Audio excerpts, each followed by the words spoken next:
So our lead this hour from Jersey. We're going to start in Jersey. That was the scene, kickoff to week 3 of the NFL season. Aaron Rodgers and the Jets playing their home opener against the team formerly known as the New England Patriots and Jacoby Brissett. Al Michaels and Kirk Herbstreit were there on the Amazon. I was watching this game. I assume you were too. Maybe not. Aaron Rodgers had not one but 2 touchdown passes in what has been described as a sparkling performance. And the gang-green defense that couldn't tackle anybody in week 1 against the Niners, they were dominant in this game, disemboweling the futile Patriot offense 24-3 as they get the win in the home opener there for the Jets on Thursday night. The better story, though, we're going to start in the losing locker room. And the reason the better story is in the losing locker room, that's where the finger pointing is. That's where the angst is. That's where the consternation is. That's where the better story is. So let us discuss the question, what does this absolutely dreadful performance say about the Patriots and Jacoby Brissett? So I've got command pilot, ironing board, and Billy Graham. And we will combine all of these things together, and we are going to make a trapeze act, which would be more enjoyable than watching the Patriots try to matriculate the ball down the field. Now, I'm going to start with the quarterback, Jacoby Brissett, if you will bear with me here. And the reason I'm going to start with Brissett is because quarterbacks are more important people. I was taught that. They make more money. They have better-looking people in their lives. But this performance by Jacoby Brissett was on brand. He played about as good as a wet fart in this game. And man alive. You look at that and say, how's this guy been in the NFL that long? He can't play.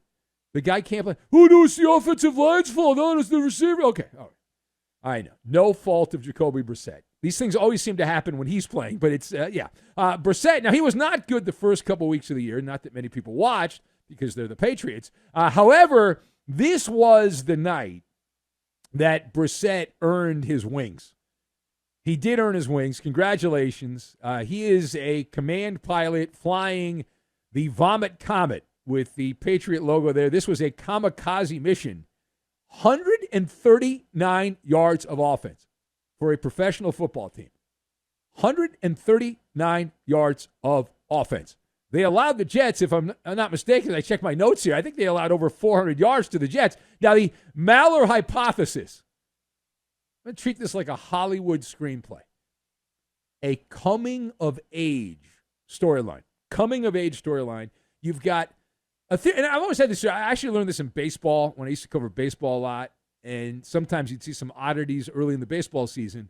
And some wise old people in baseball told me, you don't want to play bad teams early in the year because they don't understand they're bad yet. It takes a little while for them to understand they're bad teams. Like the Patriots, they're a suck-bag team, but it appears they didn't realize that they were a suck-bag team right away. And this was the night that they had the epiphany. So congratulations. And how that team was able to beat the Bengals, what an indictment of Joe Burrow, the coaching staff in Cincinnati. You lost to that team. You own it. Own it. That should be worth 5 losses. You lost to the Patriots. How can you take the Bengals seriously? They lost to the Patriots. It's unreal. It's also a terrible look for Gerard Mayo, the new coach, all the way around. Lethargic performance, the team going through the motions. They had more punts than points. They had more sacks than points in this game. You're either coaching it or you're allowing it to happen. That's the mantra of the show. Blocking and tackling optional for the Patriots. A lot of blunders defensively. Now, I want to see if you can back me up on this because I had a very long day. Thursday we do the TV show, and I've got the radio stuff, so it's a long day. I'm not complaining. It's not, it's not slave labor. It's I'm very lucky, but I don't get a lot of sleep, and so I'm watching the game, and it looked like the Patriots actually had players in position to stop the Jets for either little gain or no gain on many plays, and it was a matador defense. Ole, ole, ole, ole. They ran right through them. the Patriot defenders. I thought the Patriots had at least a somewhat respectable defense, but not in this game. All right, now, page 2. Now, late in the game, the number 3 overall pick, Drake Maye, got his first taste of NFL life, regular season action. Maye, how did he perform? Well, Drake Maye had a puke-in-your-mouth performance, 4 of 8 passing, 22 yards. My computer-like brain tells me that's less than 3 yards per pass. He was sacked a couple times. My favorite Drake Maye play was when he telegraphed his first throw that would have been picked if the Jets defender had not dropped it like it was hot. Then the second snap that he took, he got absolutely trucked by a Jets defender. And the question for the esteemed panel, and you're part of that esteemed panel, is with all of these other quarterbacks that were drafted in the first round being about as good as manure, and they're bad, right? This is a bad rookie class. Should New England turn to Drake Maye knowing what they know about the other rookie quarterbacks? So this one, I have the Q word, quagmire. This is a quagmire because you're damned if you do and you're damned if you don't. However, the balance wheel is pointing towards Mayday because this Patriot team either way is going to, Mayday, Mayday, Mayday. But my advice is to get out the ironing board with Drake Maye sooner than later. And you don't know where the wrinkles are unless you take Maye and put him on the field, take him out of purgatory, put him out there, take him out of the closet, out of backup duty, and you get the ironing board out and you iron out the wrinkles. It's a long process. Sometimes it doesn't work. Sometimes it's futile. Look at the Carolina Panthers, for example. But we do know this. We don't know whether Drake Maye can play. We know Jacoby Brissett can't play. We know that. That has been determined. The jury has ruled in that case. And Brissett, he's got 2 strikes against him. He's bad and he's boring. And you can't be both in professional sports. You can be bad, but be exciting. And you can be boring if you win.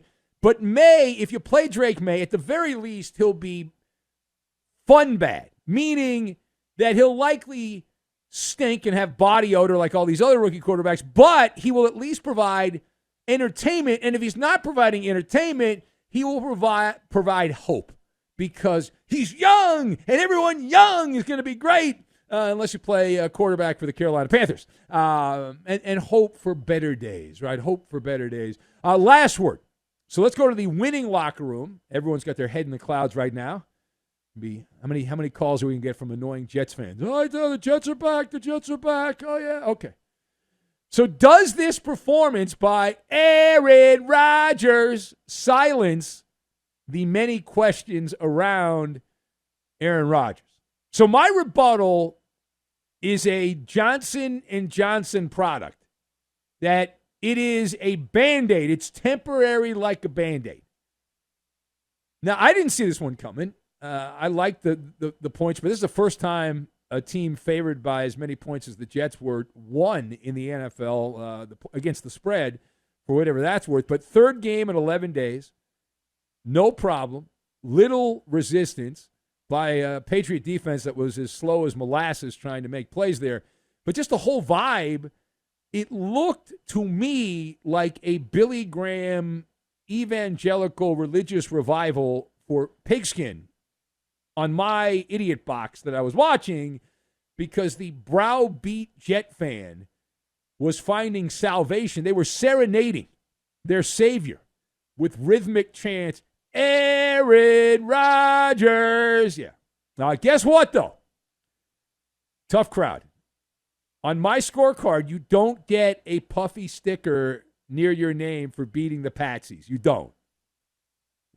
If I remember correctly, Rodgers was pouting and manhandled by the 49ers in week 1, who then went out and lost to the Vikings in week 2.